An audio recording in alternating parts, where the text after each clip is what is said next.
Ayan, shout out kay Mama G. Ayan, so sabi po niya dito, no, napaiyak naman ako. Grabe yung saya. Makasama mo yung family mo. Walang kasing sarap bilang OFW.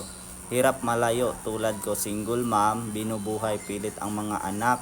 May college na ako at sa awa ng Diyos. Ayan, so congrats sa iyo, Ma'am Maji, no?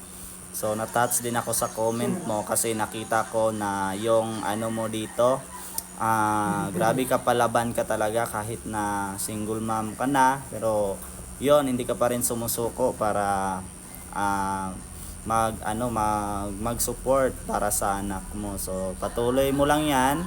Alam natin na lahat ng nangyayari may purpose 'yan, no? Ginawa 'yan ni God para at least mas ma-experience din natin yung deserve natin na buhay na binigay ni God. Alright, kaya yon, sa gagandahan kasi dito, actually, dahil lang din talaga sa OBA, sobrang daming nakauwi for good and na-surprise nila yung parents nila. Kaya yon, nandito na sila sa Pinas, yung tipong hindi na magproblema na mag-renew pa ng kontrata para babalik naman sa ibang bansa. Kaya sa lahat ng mga kabayan na nakita ng video na ito yung sign na pwede nyo itry din ang OBE para ma-experience nyo din, nga ma-surprise nyo yung parents nyo or yung asawa nyo or anak nyo ba.